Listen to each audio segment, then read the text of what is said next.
Welcome to My Opinion here on My Opinion TV. Don't forget to like, share, subscribe, click the notification bell so as soon as a video is released, you'll be one of the first to be notified. Upon the hearing of my voice this morning, we have so much to give God thanks for.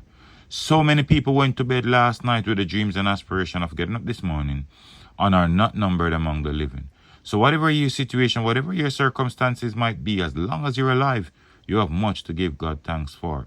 Don't forget to join our WhatsApp group at 876-892-2079. That's where we put exclusive pictures, exclusive videos, and that's where we have our own conversation over there. Things that we can't post on YouTube, we post it on our WhatsApp group. Now, Jamaica. It was a bloody weekend in Jamaica. Bloody weekend in Jamaica. Yesterday in Taspen, 4 men were gunned down. Then we had 3 in Bull Bay. And the best news out of all is that 3 gunmen were killed in a motor vehicle accident. I rejoice for that one in Hanover where 3 gunmen were killed in a motor vehicle accident. However, I can't say the same about the others. According to the Jamaica Observer, it says 4 men were shot dead and 1 injured by gunmen in Taspen. On Sunday night, police identified the deceased as Nicardo Moore, 21 of Railway Lane, Kirk Barrett, 21, also from Railway Lane, Desmond Bloomfield, 34, from Spanish Town, and Horace Letterman, 28, a Tyler from Oxford Road in Spanish Town.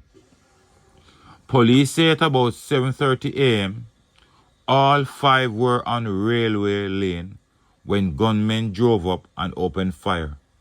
The 5 were all shot and injured and taken to hospital, where 4 of them were pronounced dead and the other admitted. No motive have been established for the killing. Now, Taspen has been under a lull for quite a while. Back in the 80s, Taspen was a very, very hot and toxic community. Nothing really changed except the fact that Taspen is the home of the One Order gang. And that gang has not been as prominent as the Klansman gang. And things seem as if it was under, the crime in that era was on the down.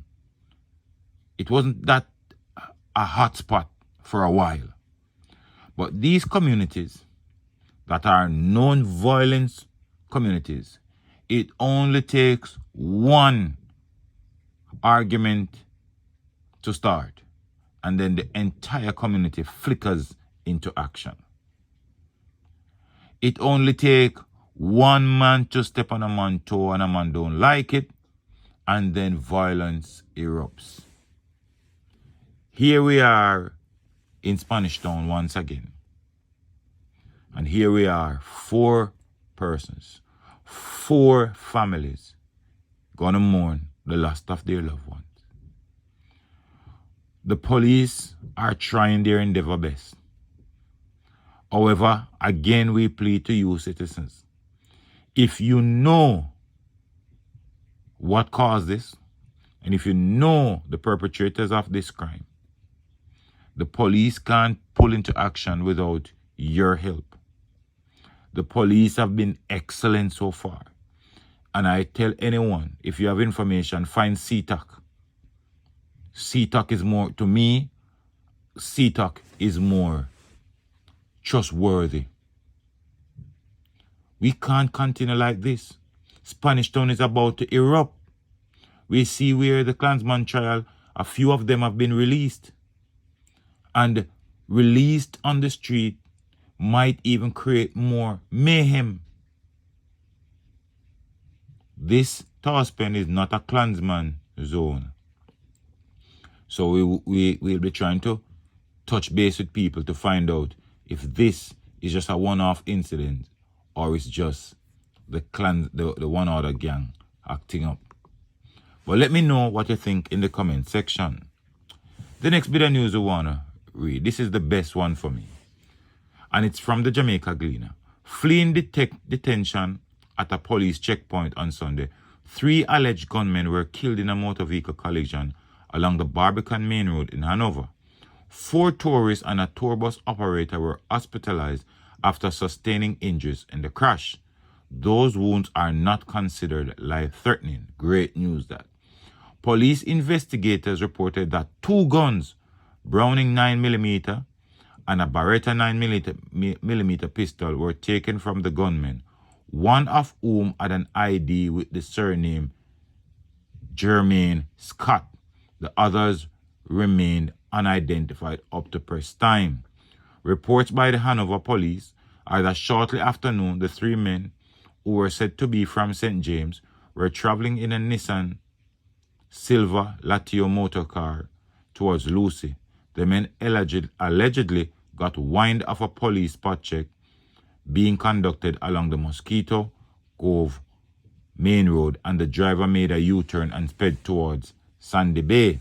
The driver of the Nissan reportedly lost control and collided in the tour bus driven by Odain Gray, who was transporting 4 tourists from Montego Bay to Negril. Anyway, you could read the story. It's on the Gleaner website. This is good news. Good news in the sense that 3 criminals are off the street and 2 guns are off the street. Bad news in the sense that tourists got caught in the midst of these criminals trying to get away. But when we have more police patrol, more police checkpoint, we'll find that things like these will happen. This hasn't happened consistently, but when it do happen, we rejoice. Because no doubt these 3 men might have been killers from St. James who were heading on a mission in Hanover.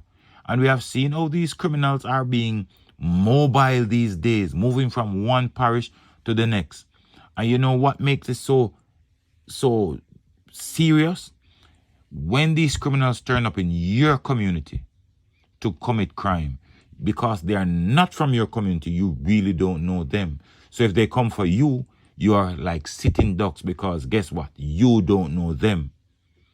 But, you know, we can only thank God for this situation where 3 of them are no longer with us, based on the fact that their criminal lives end up catching up with them, not by the gun, but by a motor vehicle accident. And we thank God that 2 weapons are off the street. Too many of these criminals are all over the place creating mayhem. The final bit of news we want to talk about. 3 men were killed in Bull Bay early Sunday morning. 26-year-old Kevin Bonfield, otherwise called Killy, of Whitehall, St. Thomas. 29-year-old Orville Hermit, otherwise called Mr. Bean, of Pleasant View, Bull Bay, St. Andrew. And 54-year-old Earl Jackson, otherwise called Presley, of Pleasant View, Bull Bay. The police report that about 12:10 a.m. the men were along a roadway when they were approached by a group of armed men who opened fire, hitting them. The police were summoned, and on their arrival, the men were seen suffering from gunshot wounds. Now, 26-year-old Kevin Bonfield, otherwise called Killy, that's a name that draws my attention. When you hear persons having these names, something is behind it. Something is behind these names. Sometimes these names are the giveaway. These names are what tells you who they are. Now, I'm not sure the 54-year-old Earl Jackson, otherwise called Priestley, was a person of interest to these criminals.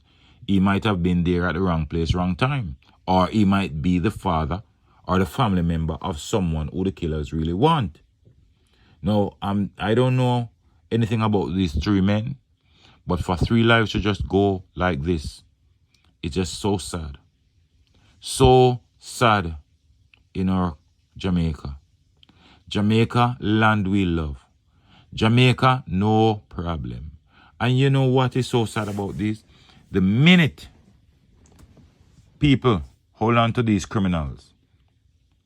We have the human rights group crying and trying to bide and trying to find a way to tell you that these men should be treated like normal citizens. These men are hooligans.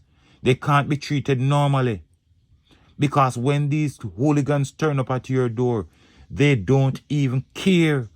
It was only day before yesterday they killed a pregnant woman in St. James. These hooligans don't matter who you are. They don't matter your sex. They don't matter your age. They don't matter nothing. They come to kill and execute, and that's what they want.